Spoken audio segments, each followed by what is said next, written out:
Bismillahirrahmanirrahim. Assalamu alaikum students, hopefully you will be fine. Lecture number 40 and topic is friction and its related terms. Friction and its related terms आज का topic है. Well student, first we define friction. It is the force that opposes the motion of moving objects. एक मतलब फिर पढ़ते हैं. The force that opposes the motion of moving objects is called friction. इसको हम friction को एक दूसरे तरह से भी डिफाइन कर सकते हैं कि friction is a force that comes into action. ये उस वक्त अमल में आती है, ये एक ऐसी फोर्स है जो उस वक्त अमल में आती है as a body is pushed, जब किसी बॉडी को हम धक्का देते हैं, धकेलते हैं और पुल्ड या खींचते हैं ओवर अ सरफेस, किसी सरफेस के ऊपर से. अगर कोई चीज़ किसी सतह के ऊपर, किसी सरफेस के ऊपर, लेट्स सपोज टेबल के ऊपर है या फर्श के ऊपर है, उसके ऊपर पड़ी हुई है, तो हम उसे धक्का लगाएंगे या उसे खींचेंगे पकड़ के. तो इन दोनों केसेस में वो सरफेस जो है, वो सरफेस और जो ऑब्जेक्ट को हमने पुश या पुल करना है, उन दोनों ऑब्जेक्ट्स के दरमियान जो है वो एक फोर्स एक्ट करेगी, जिसको हम फोर्स ऑफ फ्रिक्शन कहते हैं. अब हम पढ़ेंगे the factors affecting the force of friction. Force of friction जो है वो किन फैक्टर्स पर डिपेंड करती है, कौन से फैक्टर्स उसको अफेक्ट करते हैं, किसी भी तरह का क्वेश्चन पूछा जा सकता है. तो student, there are two factors in which force of friction depends. First one is nature of two surfaces, कि जिन दो सरफेसेस के दरमियान ये फ्रिक्शन होगी, वो दो सरफेसेस जो हैं वो कैसी हैं, उनकी नेचर कैसी है. Rough surfaces has more friction, अगर दोनों सरफेसेस जो हैं वो रफ हैं, गैर हमवार हैं, then there will be more friction. While smooth surfaces shows less friction. इसके अपोजिट केस में अगर देखें कि अगर दो सरफेसेस जो हैं, दो ऑब्जेक्ट्स या दो बॉडीज़ जो हैं, उनकी सरफेसेस बहुत स्मूथ हैं, वो दोनों हमवार हैं, तो फिर उनमें जो फ्रिक्शन होगी वो कम होगी, लेस होगी. स्टूडेंट याद रखें, जितनी मर्ज़ी स्मूथ दो बॉडीज़ हों, उनके दरमियान में फ्रिक्शन जो है वो ज़रूर होगी, क्योंकि दोनों थोड़ा सा तो उन दोनों की सरफेस जो हैं वो रफ़ होंगी, जो हमें देखने में नज़र नहीं आती. आम आँख से देखें तो हमें नज़र नहीं आएगी उनके सरफेस के ऊपर उभार वगैरह, ठीक है. लेकिन अगर हम माइक्रोस्कोप से हम उसे डीपली थारोली देखेंगे तो फिर हमें वाज़ेह तौर पर नज़र भी आएगी कि उनकी सरफेस में थोड़ा बहुत है. And second factor in which force of friction depends, that is pressing force, कि वो वेट जो है जिस सब्जेक्ट को हमने पुल करना या खींचना है किसी सरफेस के ऊपर पे रख के, पर वो कितना वेट है, मीन टू से उसको प्रेस करने वाली जो फोर्स है वो कितनी है. अगर प्रेस करने वाली फोर्स ज़्यादा होगी तो फोर्स ऑफ फ्रिक्शन भी ज़्यादा होगी, और वो प्रेसिंग फोर्स अगर अमाउंट में कम है तो फिर फोर्स ऑफ फ्रिक्शन भी कम होगी. तो अब देखें इसको, greater the pressing force greater will be the force of friction between two sliding surfaces.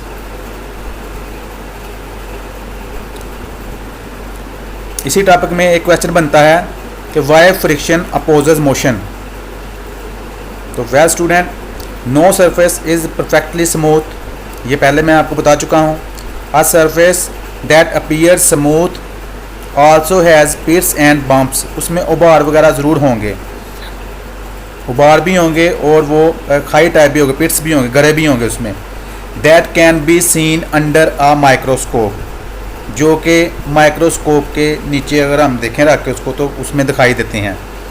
The contact points between the two surfaces form a sort of cold welds, वो cold welds के एक ज़रिया बनते हैं, मीन्स टू से रगड़ का यहाँ पर देखें ये दो सरफेस, एक ऊपर ब्लॉक है एक नीचे ब्लॉक है। इन दोनों ब्लॉक की सरफेस जो हैं यहाँ पे, ये देखें यहाँ पे ये स्मॉल सर्कल नज़र आ रहा है। सिर्फ इतने स्मॉल सर्कल को लेकर माइक्रोस्कोप में देखा तो ये देखें अब बड़ा सर्कल नज़र आ रहा है, और दरमियान में जो लाइन जहाँ पे दोनों सरफेस आपस में कांटेक्ट कर रही हैं, इंटर कांटेक्ट कर रही हैं, वो देखें वो उनकी सतहें जो हैं, उनकी सरफेस जो हैं वो हमें थोड़ी सी क्लियर नज़र आ रहे हैं। तो इसमें देखें पिट्स एंड बम्प्स नज़र आ रहे हैं हमें। तो ये जो हैं ये हमें ये जो चीज़ें नज़र आती हैं पिट्स एंड बम्प जो होते हैं, दीज आर कोल्ड वेयर्स। ठीक है, ये एक दूसरे में क्या होते हैं, फंस जाते हैं, फिर हम फोर्स लगाते हैं तो ये फंसे होने की वजह से हमें ज़्यादा फोर्स से इनको धकेलना पड़ता है। इट मीन्स ये रजिस्ट करते हैं अपनी मोशन के ख़िलाफ़, अपनी रेस्ट पोजीशन के ख़िलाफ़ ये रजिस्ट करते हैं, मूव होने से रोकते हैं ऑब्जेक्ट को।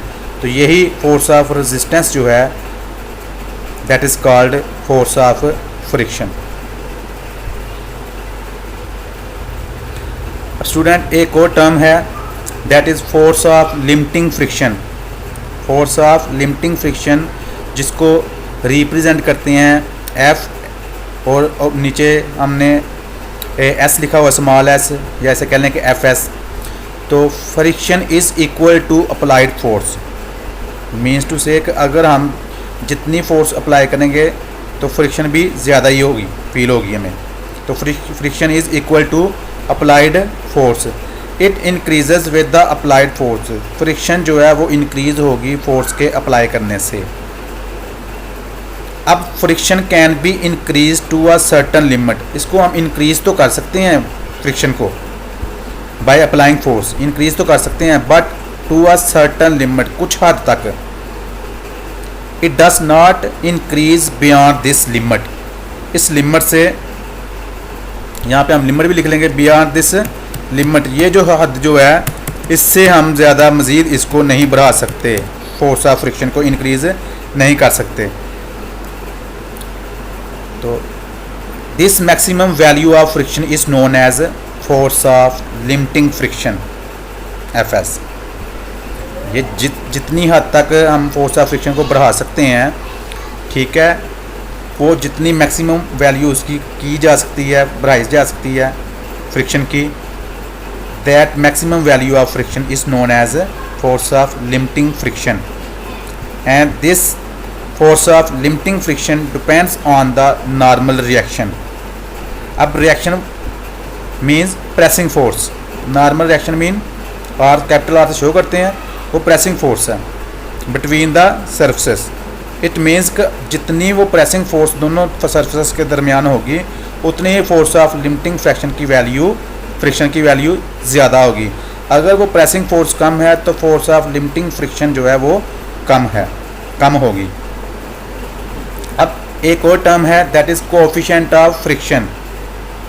इसे हम म्यू से शो करते हैं। ये symbol it is the Greek letter coefficient of friction. तो actually the coefficient of friction it is the ratio between the force of limiting friction and normal reaction is constant. The ratio between the force of limiting friction and normal reaction is constant। जब हम ratio लेंगे limiting friction की normal reaction के साथ तो एक आएगा हमारे पास एक कांस्टेंट, और वो कांस्टेंट जो है that constant is mu and it is called coefficient of friction. And this constant is called coefficient of friction. It is denoted by mu. It is the Greek letter, mu is a Greek letter. तो अब student ये coefficient of friction जो है इसको हमने mu से show करना है, और ये है क्या actually, it is a ratio किस के दरमियान, लिमिटिंग फ्रिक्शन और नॉर्मल रिएक्शन। लिमिटिंग फ्रिक्शन को हम एफ एस से शो करते हैं, तो देखें एफ एस को ऊपर राइट कर दिया, और नॉर्मल रिएक्शन को कैपिटल आर से शो करते हैं, उसको डिनोमिनेटर में राइट कर दिया। अब स्टूडेंट यहाँ पर हमने अगर एफ एस की वैल्यू फाइंड करनी हो, एफ एस हमें पता है it is limiting friction, force of limiting friction है ये एफ एस, इसकी वैल्यू फाइंड करनी हो तो ये डिनोमिनेटर में जो रिएक्शन फोर्स है, प्रेसिंग फोर्स है, ये लेफ्ट हैंड साइड पे आकर म्यू के साथ मल्टीप्लाई हो जाएगी। तो here F S is equal to mu R. अब आर जो है स्टूडेंट आपको पता है कि आर जो है ये प्रेसिंग फोर्स थी, ये बॉडी का ऑब्जेक्ट का वेट है जो किसी सरफेस के ऊपर दूसरी सरफेस को रखा हुआ है जो बॉडी, तो वो बॉडी जो है सेकंड बॉडी जो हमने किसी सरफेस के ऊपर रखा हुआ उसका उसके वेट के इक्वल होगा। तो अगर उस जिस ब्लॉक को हमने रखा हुआ है जिसका रिएक्शन है प्रेसिंग फोर्स आर है, अगर उसका मास एम है तो फिर उसका वेट जो है वो एम जी होगा। हमें पता है आर जो है वो वेट है, तो वेट एम जी के इक्वल होता है, weight W is equal to M G. तो लिहाजा आर की जगह पर क्वेश्चन नंबर 2 में हम आर की जगह पे एम जी पुट कर देंगे। तो क्वेश्चन 2 बन जाएगी एफ एस म्यू, और आर की जगह पे एम जी पुट किया है तो F S is equal to mu M G. ये फार्मूले आपने याद रखने हैं। इसके साथ ही आज का लेसन ख़त्म होता है। स्टूडेंट्स होमवर्क नोट कर लें।